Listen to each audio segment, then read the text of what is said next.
Baik, Assalamualaikum warahmatullahi wabarakatuh. Selamat siang Bapak dan Ibu, salam sejahtera untuk kita semua. Sekarang kita masuk ke kompetensi berikutnya, yaitu usia produktif dan lansia. Nah, salah satu fokusnya dalam kelompok usia produktif dan lansia ini adalah terkait dengan penyakit tidak menular. Di dalam penyakit tidak menular ini yang difokuskan pada hipertensi dan diabetes mellitus. Tetapi diabetes mellitus dan hipertensi ini tidak bisa dilepaskan dari satu rangkaian utuh pencegahan dan pengendalian penyakit tidak menular.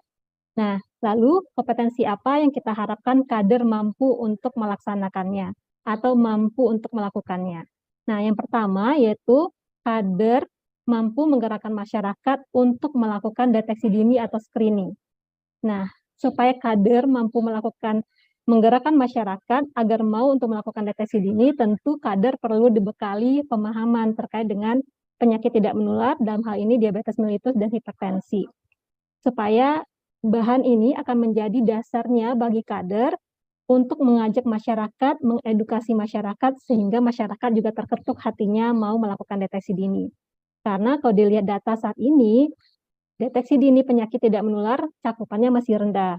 Karena ini usia produktif, kebanyakan mereka beraktivitas di luar. Jadi agak perlu effort yang lebih mengajak masyarakat melakukan deteksi dini. Nah, untuk mengedukasi masyarakat ini agar mau melakukan deteksi dini, ada informasi-informasi dasar yang kader perlu ketahui dan pahami supaya bisa menggerakkan masyarakat. Yang pertama, tentu kader perlu mengetahui apa itu penyakit tidak menular. Kemudian, apa-apa saja sih contoh penyakit tidak menular itu?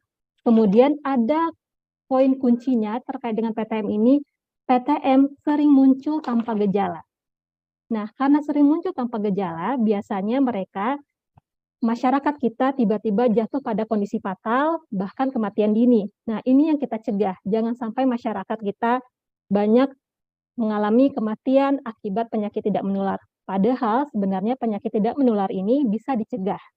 Dengan apa? Dengan melakukan deteksi dini. Saat kita melakukan deteksi dini, maka semua masyarakat kita bisa mengetahui kondisi tubuhnya. Kalau sudah bisa diketahui kondisi tubuhnya, maka kita bisa lakukan pencegahan dan pengendalian. Kemudian penyakit tidak menular ini kebanyakan tidak bisa disembuhkan. Artinya, sekali seseorang terkena penyakit tidak menular, maka seumur hidup dia menanggungnya. Nah, oleh sebab itu perlu kita cegah. Mencegah akan lebih baik daripada mengobati. Bapak Ibu sebentar ya.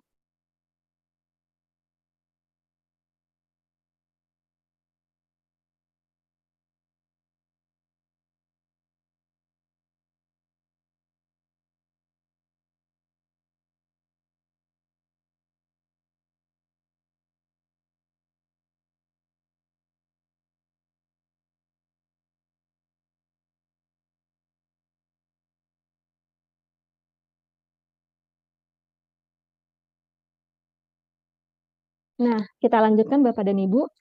Jadi, tadi kebanyakan tidak bisa disembuhkan, oleh sebab itu penting bagi kita untuk mencegahnya. Nah, ketika masyarakat sudah mau nih melakukan deteksi dini, maka akan ada hasilnya. Saat mereka berkunjung ke posyandu, dilakukan deteksi dini, maka akan ada orang-orang dengan hasil pengukuran, hasil pemeriksaan yang normal. Kemudian ada orang-orang dengan faktor risiko. Ada orang-orang yang diduga punya penyakit tidak menular dan ada orang-orang yang telah jatuh pada penyakit tidak menular. Nah, masing-masing ini punya perlakuan yang berbeda. Kalau dia datang ke posyandu, kemudian dia dapatkan hasil deteksi dininya normal, maka tugas kader adalah memberikan edukasi gaya hidup sehat. Kemudian menyarankan kepada klien kita ini untuk datang kembali minimal 1 tahun sekali. Jadi mereka harus deteksi dini lagi tahun depannya. Jika didapatkan klien kita ini dengan faktor risiko, apakah itu dia merokok, apakah itu pola hidupnya tidak sehat, maka diberikan edukasi, modifikasi gaya hidup ke arah gaya hidup yang lebih sehat. Modifikasi ini kita harapkan dipantau oleh kader. Maka diharapkan klien kita ini berkunjung kembali ke posyandu 3 atau 6 bulan kemudian, supaya kita bisa lihat nih, adakah perubahan dari pola hidupnya. Kalau dia terduga punya penyakit tidak menular, karena kita tahu di UKBM, di posyandu, kader tidak bisa menegakkan diagnosa, maka kita rujuk ke puskesmas untuk pemastian diagnosanya. Kemudian kalau ada orang dengan penyakit tidak menular datang ke Posyandu, maka kita berikan edukasi terkait dengan patuh. Nanti kita akan bahas di slide berikutnya. Nah, setelah melakukan deteksi dini, tentu kader perlu memberikan edukasi kepada masyarakat. Edukasi yang kita rangkum supaya kader mudah memberikannya kepada masyarakat adalah dalam jargon cerdik. Bapak dan Ibu mungkin sudah sangat sering mendengar apa itu cerdik. Cerdik ini bisa dijadikan oleh kader sebagai bahan edukasi kepada masyarakat atau bahan penyuluhan. Masing-masing huruf di dalam cerdik ini punya ajakan-ajakan pola hidup sehat.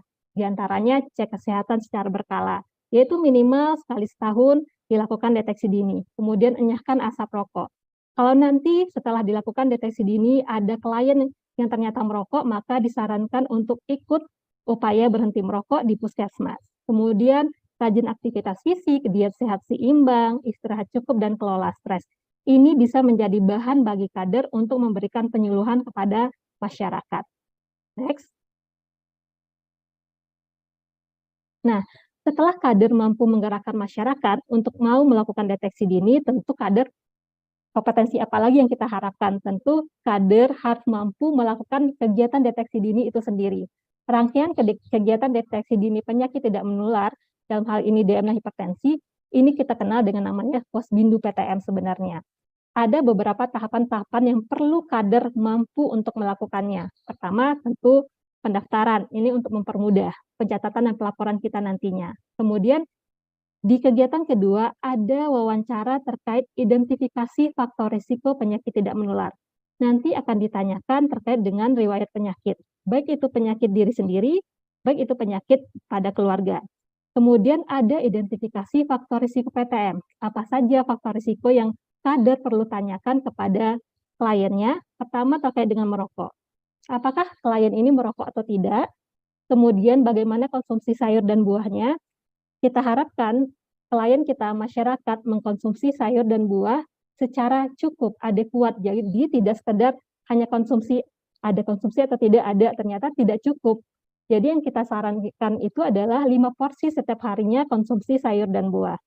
Apakah itu kita bagi nanti dalam 2 porsi sayur dan 3 porsi buah, atau sebaliknya? Kemudian apakah aktivitas fisiknya cukup atau tidak? Kemudian apakah konsumsi alkohol atau tidak? Nah, bagi klien kita, masyarakat yang datang ke Posyandu ini ternyata dia merokok berusia 40 tahun ke atas, maka kita tambahkan ada yang namanya instrumen PUMA. Nah, itu untuk sasaran merokok dan 40 tahun ke atas, dan kader perlu menanyakan itu. Terlihat sepertinya mudah untuk menanyakan hal-hal terkait dengan faktor risiko ini. Sebenarnya kader perlu latihan lebih banyak supaya mampu mengidentifikasi jawaban yang akurat dari klien kita. Kemudian melakukan pengukuran tinggi badan, berat badan, lingkar perut. Ini dilakukan untuk mengetahui faktor risiko obesitas, untuk mencari IMT untuk mengetahui obesitas secara umum. Kemudian lingkar perut untuk mengetahui obesitas sentral. Kemudian juga melakukan pengukuran tajam penglihatan dan tajam pendengaran. Di tahapan berikutnya adalah kader mampu melakukan pengukuran tekanan darah dan gula darah. Nah, saat melakukan pengukuran tinggi badan, berat badan, lingkar perut, tekanan darah, gula darah, selain mampu untuk melakukannya, kader harus mampu menjelaskannya karena dia ada tahapan-tahapan atau standar-standar yang perlu diikuti. Seperti kalau kita mengukur tinggi badan, berarti posisinya harus tegak, lurus, kemudian kepala, bagian panggul, dan tumit kita menyender pada dinding, jadi ukurannya pas. Jadi ada hal-hal yang perlu diikuti oleh kader saat melakukan kegiatan ini. Di meja kelima yaitu terkait dengan edukasi dan tindak lanjut. Edukasi diberikan sesuai dengan hasil identifikasi faktor risiko, hasil pengukuran, hasil pemeriksaan. Nah, ini akan menjadi dasar untuk diberikan edukasi kepada masyarakat. Kalau yang bermasalah A, maka diberikan informasi terkait dengan A. Nah, di bagian bawah ini, Bapak dan Ibu lihat ada standar-standar untuk klasifikasinya. Dan kader diharapkan harus hafal ini, biar memudahkan saat klasifikasi, apakah klien kita ini ternyata normal atau bermasalah. Kalau bermasalah tentu disesuaikan nanti edukasinya. Kalau normal tentu disesuaikan juga edukasinya. Nah, di sini ada terkait dengan skornya PUMA, nanti ada instrumennya. Kemudian obesitas, yang dikatakan obesitas sentral itu apa sih kalau perempuan punya lingkar perut lebih dari 80, kalau laki-laki punya lingkar perut lebih dari 90, kemudian klasifikasi terkait IMT-nya yang dikatakan kurus bagaimana, normal bagaimana, gemuk bagaimana, dan kader perlu tahu bagaimana cara menghitung IMT. Ini tadi sudah dijelaskan. Berat badan per tinggi badan dalam meter dikuadratkan. Nah, kemudian bagaimana pengukuran gula darahnya? Yang dikatakan normal berapa, dikatakan bermasalah berapa. Begitu juga dengan hipertensi. Yang dikatakan normal tensinya berapa sih? Yang dikatakan hipertensi berapa? Nah, ini perlu dihafalkan kader supaya nanti mudah memberikan edukasi kepada klien atau masyarakat. Next. Nah, tadi adalah untuk populasi sehat dan populasi berisiko. Terkadang populasi dengan penyakit tidak menular sebenarnya harus diobati di layanan kesehatan. Tetapi mereka kadang-kadang juga berkunjung di posyandu. Kader perlu tahu nih edukasi apa yang tepat diberikan kepada orang-orang dengan penyakit tidak menular. Nah, sama halnya dengan promosi untuk orang-orang dengan populasi sehat dan berisiko, untuk populasi dengan penyakit tidak menular, kita juga bikin jargonnya. Jargonnya apa itu? Patuh. Patuh ini sama halnya dengan cerdik, ini berisi anjuran-anjuran pola hidup sehat yang sesuai diaplikasikan oleh orang-orang dengan penyakit tidak menular. Ingat, kalau sudah PTM tentu anjuran aktivitas fisiknya berbeda dengan orang-orang sehat atau orang-orang dengan faktor risiko. Oleh sebab itu, penting memperhatikan keamanannya. Nah, untuk kompetensi ini, kader diharapkan mampu memahami komplikasinya dan pengobatan hipertensinya. Bukan berarti kader harus tahu nih bagaimana pengobatannya, tidak. Tetapi kader harus tahu, kalau kliennya penderita DM, kalau kliennya penderita hipertensi, komplikasinya apa-apa saja. Jadi bisa dijelaskan kepada klien kita. Kalau dia hipertensi, ternyata dia malas-malasan minum obat, maka bisa disampaikan. Kalau dia tidak melakukan pengobatan secara teratur atau tidak mengikuti pola hidup patuh, maka nanti akan terjadi komplikasi. Komplikasi ini jika tidak ditangani dengan baik, bakal berakibat pada kematian dini. Nah, misalnya diabetes mellitus, apa saja komplikasinya? Ada gangguan pada mata, retinopati diabetikum, kemudian bisa penyakit jantung larinya, bisa kadar ginjal larinya, begitu juga dengan hipertensi. Nah, oleh sebab itu, kader juga harus mampu memberikan edukasi kepada saudara-saudara kita, masyarakat kita terkait dengan bagaimana pengobatan yang teratur dan mengikuti anjuran dokter. Mungkin itu Bu Heni. Begitu Bapak dan Ibu, semoga bermanfaat.